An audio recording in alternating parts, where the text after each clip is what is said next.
ఆదిత్య అయితే అలేఖ్య కోసం ఆనందికి నిజం చెప్పేస్తాడు. నిజం చెప్పగానే అక్కడ ఉన్న ఆనంది అయితే ఒక్కసారిగా షాక్ అయిపోయి ఆ ఫోటోని కింద పడేస్తుంది. కింద పడేయగానే తనైతే చాలా బాధపడుతూ ఉంటుంది. ఇంతలో అక్కడ ఉన్న ఆదిత్య అయితే ఆ ఫోటోని తన చేతిలోనికి తీసుకొని ఇలా అంటూ ఉంటాడు, మేము జీవితాంతం మా ఇద్దరం కలిసి ఉంటాం.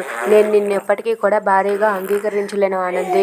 నేను నీకు ముందే చెప్పాను. అందుకే అగ్రిమెంట్ కూడా రాయించుకున్నాను. దానికి నువ్వు ఓకే అని యాక్సెప్ట్ చేసి సైన్ కూడా చేసావు. మళ్ళీ ఇప్పుడు ఇలా మాట్లాడతావేంటి అని చెప్పి ఆదిత్య అంటూ ఉంటాడు. అది వినగానే ఆనంది అయితే, అదేంటి ఆదిత్య గారు, మీరు అలా అంటారని నేను అస్సలు అనుకోలేదు.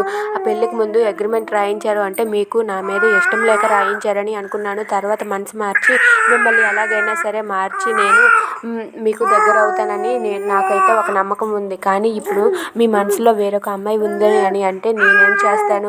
ఆ అమ్మాయిని నేను తొలగించలేను కదా అని చెప్పి అంటూ ఉంటుంది. అది వినగానే ఆదిత్య అయితే, ఏది ఏమైనప్పటికీ నేను ఆ అమ్మాయి కలిసే ఉంటాం.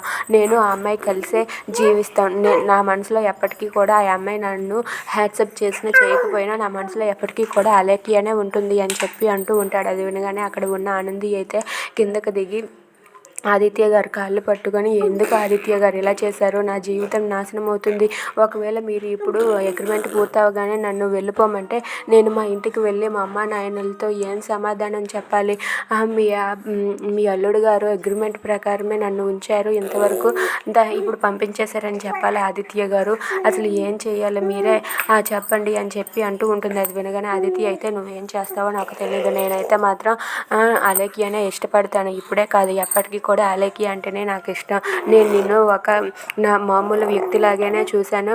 నేను నిన్ను సాధారణ వ్యక్తిలాగానే ట్రీట్ చేశానని చెప్పి అంటూ ఉంటాడు. అది వినగానే ఆనంది అయితే ఒక్కసారిగా షాక్ అయ్యి అలా ఉండిపోతుంది. Thanks for watching friends. Please subscribe our channel.